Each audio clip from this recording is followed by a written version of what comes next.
Hello, Blue Jays fans, and welcome to the Monday evening episode of Jay's Latest. I am your host, Craig Borden, and we're going to just dive right into it. So, Blue Jays end up picking up the win against the Boston Red Sox tonight in Fenway and Boston. Horrible, terrible, disgusting night. But let's talk good news first. If you haven't seen the wonderful quick episode that we ended up doing a few bits ago before the game, obviously the big news in Blue Jays baseball. And if you're living under a rock and somehow a Blue Jays fan and you didn't hear the news, then get celebrating because Vlad Jr. is going to be a Blue Jay for life. So we are going to get him on a 14-year, $500 million deal. The extension, obviously, the money and everything will start next year. He is on his $28 million deal or so, ballpark, with his arbitration hearing this past offseason. Obviously, this is getting to about the $36 million annual value for his contract, but at the end of the day, it keeps Blue Jays fans rooting for Vlad Jr. instead of against him once he would have inevitably ended up with one of our competitors. So this is all a win for the Toronto Blue Jays fans, regardless of the fact that he will be 40 by the time this contract ends. So good health. So let's get to the game tonight because the Blue Jays did, like I say, play in a dark and dreary, disgusting, moist, whatever that kind of term you want to insert here for the horrible weather with what happened in Boston at Fenway Park tonight. So Blue Jays win and become 6-5. They're technically tied with the Boston Red Sox for second place at the moment in the AL East with a 6-2 win. Jose Barrios is the name of the game for this one because, dear God, did he look good on the mound tonight. Was baffling hitters all night and kept those Red Sox balancing. And by the way, if you hadn't noticed, they were pretty damn hot over the last few weeks. Rafael Devers has been finally hitting the ball. Alex Bregman's the current reigning player of the week for the American League. It was crazy to see. But Brios ends up pitching 7 strong innings and still only pitched 88 pitches. That was the thing that I thought was more wild in watching this whole thing tonight. And gives up only 4 hits, the 1 earned run. But he just kept these guys guessing all night, and a night that he had no business doing really well with how disgustingly cold and wet and everything it was. They changed the rosin bags on that mound continuously. He was always asking, and same thing with the fits on the other side for the Red Sox, constantly getting the mound fixed. It was just a rough night for the Blue Jays to be out and playing in Boston. Hopefully tomorrow night it'll be a little better. My guess is it's probably going to be out the same because this is what the Northeast looks like this time of year. So tis what it is. But Barrios, outside of the 3 walks, which is pretty typical for him, looked really good. But like I said, 7 innings, 88 pitches. You don't do that. It's not this time of year, anyways. And then the beauty of that whole thing is the bullpen locked it down. And so Jimmy Garcia was first up, only gave up 1 hit.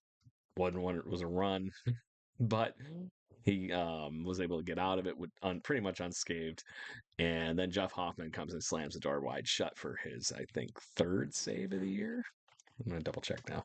No, not technically a save because they were winning 6-2 because they tacked on that last run in the 9th. So it is what it is. But let's talk about those tack on runs because this is where the actual fun for the offense was tonight because the Blue Jays had been heating up and then down and then heating up again. So hopefully tonight this was a heat up again. But George Springer is the one I want to talk about because he went 4 for 4 tonight with 3 RBIs and a run scored, all singles. But at the end of the day, I don't care. George Springer's hitting the ball hard and he's hitting it down wherever he is. He's getting on base.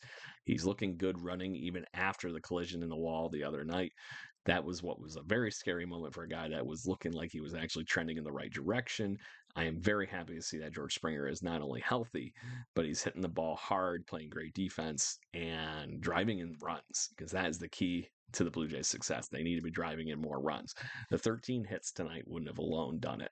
So we've been talking about runners in scoring position. We actually almost batted 500 tonight.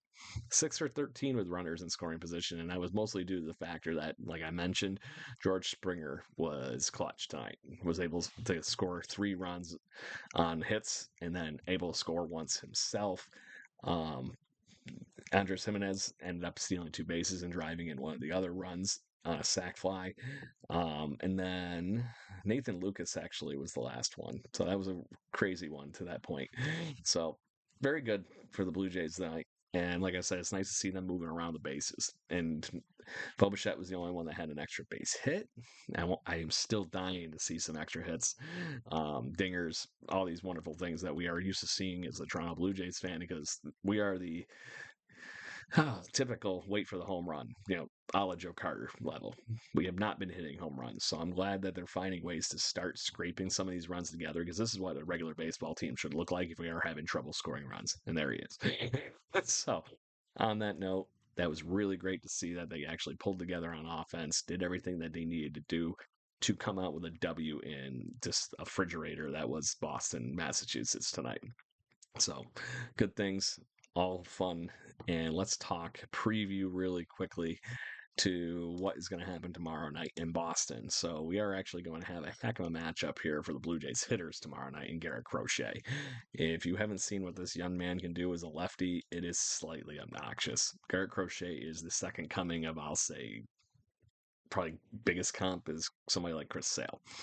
And I'm not just saying that because he was a White Sox. It very eerily reminds me of him. He's thrown two outings so far this year. He's got 12 strikeouts and only 3 walks, and he's only given up 2 runs. So Blue Jays fans might be in for a pitcher's duel, hopefully tomorrow, because we do have the fine gentleman that pitched a great outing in Mad Max's spot last week in Easton Lucas. And like I mentioned, he had a great outing. Didn't have many of these at the major league level before that, but he ended up getting through 5 innings last week and only giving up the 1 hit. Yeah, you heard me. 1 hit in 5 innings. So we'll see if that continues because obviously the bats of the Boston Red Sox were quieted tonight, but they are not quiet. They have been on fire of late. So was this finally them putting them out and extinguishing that flame at the bat, or was this something else to that point? So on that note, make sure you tune in and check out the wonderful report that we did on Vlad Jr. That was right before this episode. So go back a little bit and go see that for Jay's latest. And make sure you like, share, subscribe, and follow. We will greatly appreciate it. And just want to give a shout out to you guys if you join us on our regular show, the full time show, Wednesdays every week live Jaybird watching. We are going to have former Blue Jay pitcher Bob File to talk all things Vlad's extension, how this bullpen can improve, and just what the heck he's been up to since his pro career. Has since obviously, it's been a bit. So we're gonna have fun with Bob Files, so make sure you join us. And until then, make sure you tune in daily here on Jay's Latest, and we will greatly appreciate any like and subscribe that you can possibly do. We appreciate it, and we will get to more Blue Jays fans if you do. So thank you again, everybody. Go Blue Jays, and thank God we get to keep flat. Cheers.